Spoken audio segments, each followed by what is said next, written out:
Pomešajte jogurt sa mrvljenim keksom i dobit ćete najbržu tortu.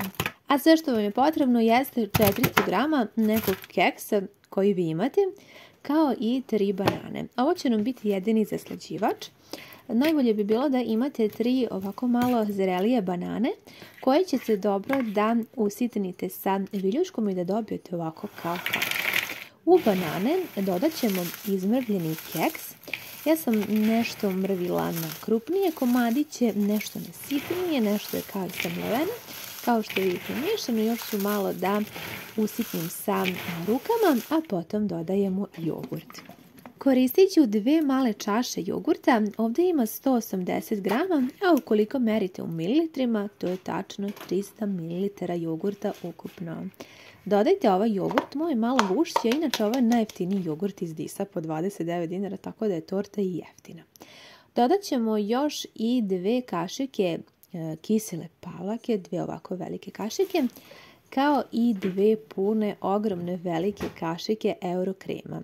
Ukoliko nemate eurokrem, možete dodati 100 grama na pari otopljene čokolade, kako više volite. Stavila sam da se otopi na pari mešavina pavlake sa čokoladom, a mi ćemo pripremiti činiju. Koristila sam manju činiju i prvo ću da je obložim sa celofanom. Gledajte da dobro i sa svih strana celofan bude kako biste mogli kasnije da ulijete smesu. Kada ste to uradili, ja ću ovdje iskoristiti jednu malu krišku margarina, možete i puter ukoliko ga ne volite, ili vrlo malo minimalno ulja. Stavit ću ovako na četkicu pa ću da premažem. Ovo je jako bitan korak pa vas molim da ga ne preskočite. Ja sam na kraju obrisala sa ubrusom višak kako mi ne bi bio debeo sloj, nego tek toliko tanak da bismo mogli da izvadimo kasnije tortu. Naša smesa od pavlake i eurokrema se otopila na pari, dodala sam još aromu čokolade. Možete je dodati vi ili ne morate ili možda neku drugu.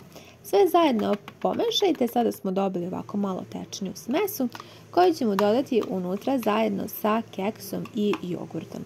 Sve što je preostalo jeste da sada sve ove sastojke zajedno pomešamo, odnosno da keks upije tečne sastojke.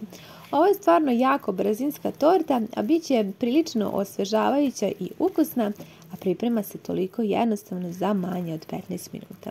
Na kraju smo dobili ovakvu smesu i sada ćemo je izliti u činiju. Ova činija je, napominjem, manja, vi uvek možete naravno i poduplati mere, mada ovdje ćemo dobiti jednu sasvim lijepu malu torticu.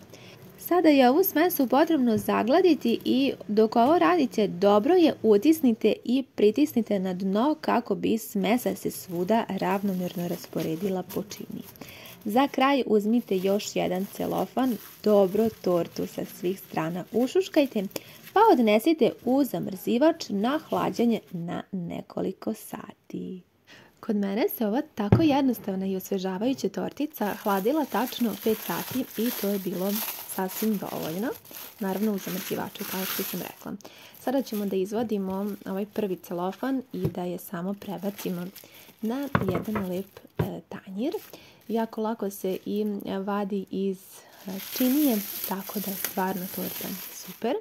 Izvadit ćemo i ostatak celofana i ja ću za kraj da ukrasim sa malo otopljene čokolade, tamne i vrlo malo ulja. To sam otopila na pari i premazala preko torte. Još ću odgore izmrviti malo oraha i to će biti to. Vi se možete odlučiti i za neku drugu dekoraciju.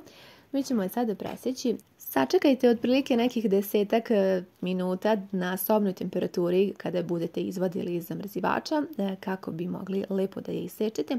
I stvarno smo dobili jedno jako kremasto, ukusno parče. Ovo je, da kažem, neka osnova. Vi ovu tortu možete nadograđivati, može biti ona i voćna. Možete unutra dodati recimo bananice, seckane, nešto drugo po vašem ukusu. Jako je kremasta, ukusna i nadam se da će vam se dopasti. Posebno zbog jednostavnosti i brzine pripreme, mislim da će meni biti favorit ovog leta. Nadam se da ste uživali. Hvala vam na gledanju i ljubim vas sve puno.